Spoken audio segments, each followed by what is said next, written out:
কিন্তু আমাদের জয়ের আনন্দে কারো যেন নিরঞ্জন না হয় সেদিকে লক্ষ্য রাখতে হবে। কোনো মতে আমরা হিন্দু, মুসলমান, বৌদ্ধ, খ্রিস্টান, জৈন সব একসাথে মিলে আমরা এক ভারত শ্রেষ্ঠ ভারত করবো। আমরা যেমন এক ত্রিপুরা শ্রেষ্ঠ ত্রিপুরা বলছি, আগামী দিনে এক পশ্চিমবঙ্গ শ্রেষ্ঠ পশ্চিমবঙ্গ হবে বলে আমার বিশ্বাস। সবাইকে আজকের এই মিছিলে যোগদান করার জন্য আপনাদের সবাইকে অনেক অনেক ধন্যবাদ। ধর্মনগর ধর্মনগর অঙ্গভঙ্গ অঙ্গভঙ্গ অঙ্গভঙ্গ অঙ্গভঙ্গ দিকে দিকে চারদিকে রিকমাজারে চারদিকে পশ্চিমবাংলায় ধর্মনগর আসাম প্রদেশে পুদুচেরি দিকে দিকে চারদিকে চারদিকে ধর্মনগর অঙ্গভঙ্গ অঙ্গভঙ্গ অঙ্গভঙ্গ রিকমাজারে চারদিকে মোহনপুরে ধর্মনগর ধর্মনগর পশ্চিমবাংলায় পশ্চিমবাংলায় আসাম প্রদেশে আসাম প্রদেশে আসাম প্রদেশে দিকে দিকে দিকে দিকে দিকে দিকে দারাসাই দারাসাই অঙ্গভঙ্গ তৃণমূল তৃণমূল তৃণমূল তৃণমূল দারাসাই। মনে আছে কিনা জানি না, বিজেপি 1 নম্বর পার্টি হবে এবং অন্য একটা পার্টি 2 নম্বর হবে, আর এক সিপিএম হবে 3 নম্বর পার্টি। এখন বলছি সিপিএম কোনো কারণে ভুলে ভালে 1-2টা সিট পেতে পারে, কোনো সিট পাবে না, কারণ এখনও তাদের বিধানসভায় নেগেটিভ রোল। এই নেগেটিভ রোল কোনো মানুষ পছন্দ করে না, যুবকরা না, মহিলারা না, কেউই নেয়। সুতরাং আমি সেই জন্য বলছি না, আমি নীতির কথা বলছি। সিপিএমের যে নীতি, জিতেন বাবুকে আমি এগেনস্টে বলবো না, আমি এখানে সুদীপ বাবু বা বিরজিৎ বাবু, আশিস বাবু তাদের বিরুদ্ধে বলবো না, নীতির বিরুদ্ধে। আমিও তো কংগ্রেসে ছিলাম। কংগ্রেস সারা দেশের ডেভেলপমেন্টের জন্য কোনো দিন কাজ করেনি।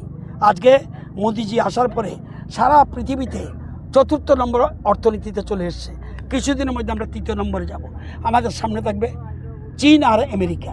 সুতরাং সেই জায়গায় যাচ্ছে। বিশ্ব প্রচণ্ড টেরোরিস্ট পার্টি, টেরর সৃষ্টি করেছে। 11 পরে কোনো নির্বাচন পশ্চিমবঙ্গে সঠিকভাবে হয়নি। এই রাজ্যে 18 সালে যদি বিজেপি না আসতো তাহলে কী হতো আমরা বুঝতাম তো। তো বিজেপি যদি মনে করে নির্বাচন কমিশন যদি নিউট্রাল থাকে, সব জায়গায় বিজেপি কমপ্লে থাকে। এটা আমি বলতে পারবো না, কারণ এখানে 20 রাউন্ড, 21 রাউন্ড, 22 রাউন্ড পর্যন্ত না হবে। বিজেপি সরকার হবে ভালো মেজরিটি নিয়ে। কাউকে আমাদের সমর্থন করতে হবে বলে আমার মনে হয় না। এখন প্রায় 1 ঘন্টা ধরে আমি দেখিনি রেজাল্ট। এখন আমি দেখে এসেছিলাম 190, এখন বোধহয় খুব সম্ভব 192। হ্যাঁ, ওই 200 ক্রস। এটা হলো চা বাগানের শ্রমিক, এও বলছে 200 ক্রস করেছে। আমি কি করব? ডাবল সেঞ্চুরি হয়ে গেছে। ডাবল সেঞ্চুরি হয়ে গেছে। এইটা তো মানুষে রায় দিয়েছে, আমাদের কি করা আছে? আমার আরেকজন শ্রমিক বন্ধু আছেন গোপালনগরের, ওরা এই গোপালনগরেরা এরা সবসময় চায় আত্মনির্ভর, নিজের পায়ে দাঁড়াতে চায়, ভিক্ষা চায় না। তৃণমূল এতদিন ভিক্ষা দিত, ভিক্ষা চায় না। আমরা চাই আত্মনির্ভর ত্রিপুরা, আত্মনির্ভর ভারত, আত্মনির্ভর পশ্চিমবঙ্গ, প্রত্যেক রাজ্য আত্মনির্ভর হোক। তাহলে আমরা এক ভারত শ্রেষ্ঠ ভারত করতে হবে। আগামী দিনে দেখবেন যে একের পর এক আরও যে কয়েকটা মাত্র ছোট ছোট রাজ্য রয়েছে, কয়েকটা 2-1টা বড় রাজ্য, সব রাজ্যেই বিজেপি ক্ষমতা আসবে, সবগুলিতে আসবে। এবং ত্রিপুরাতে আরও ব্যাপক, আপনার ধর্মনগরে দেখেছেন, ধর্মনগরে বিপুল ভোটে বিজেপি প্রার্থী জয়ী হয়েছে। অর্থাৎ কংগ্রেস সিপিএম 2 ভোট যোগ করলেও আমাদের ধারে কাছে নেই। সুতরাং এই জয় মোদিজির জয়, এই জয় উন্নয়নের জয়, এই জয় গণতন্ত্রের জয়।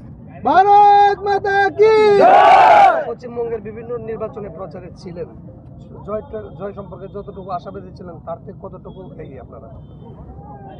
আমি জানতাম যে আমি যে 2টা কেন্দ্রে কাজ করেছি, আমাদের এই জোড়াসাঁকো এবং শামপুকুর, এই 2টা প্রার্থী খুব ভালো ছিল। 1 নম্বর সবাই সাধারণ মানুষের সাথে মিশতে পারত, এবং আমাদের স্ট্র্যাটেজি নিয়েছি প্রত্যেক বাড়িতে ভোটারের কাছে যেতে হবে, কিচ্ছু দরকার নেই। বড় জনসভা টনসভা দরকার, ঠিক আছে দরকার, কিন্তু প্রত্যেকের বাড়িতে যে বিজেপির মেসেজটা দিতে হবে, উন্নয়নের মেসেজটা দিতে হবে। পশ্চিমবঙ্গে মানুষ থাকতে পারবে না চলে যাবে, এই জায়গায় ছিল।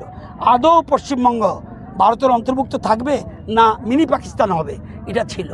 মিনি পাকিস্তানের কথা ফিরহাদ হাকিম বলেছিল, সুতরাং আজকে সেখানকার মানুষ রায় দিয়েছে। এই যে আগ্রাসী নীতি, ফেসিবাদী নীতি, এটার বিরুদ্ধে মানুষ রায় দিয়েছে। তো ত্রিপুরার তো আমাদের দেখবেন আগামী দিনে আমাদের সামনে ভোট রয়েছে। এডিসি ভোটে আমরা এবং আমাদের সহযোগী দল জিতেছে, সিপিএম কোনো সিট জিততে পারেনি, কংগ্রেস কোনো সিট জিততে পারেনি।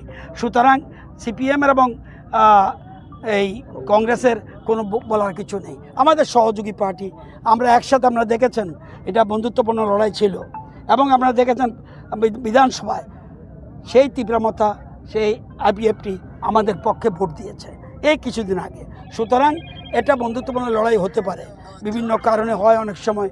এর আগেও যখন আমাদের এনসি দেববর্মা লোকসভায় দাঁড়িয়েছিল, এলআই পার্টি থাকার সত্ত্বেও উনি হেরেছে, কিন্তু পরবর্তী সময় উনি বিজেপির সাথে একসাথেই মিলেমিশে কাজ করছে। আগামী দিনও তাই হবে।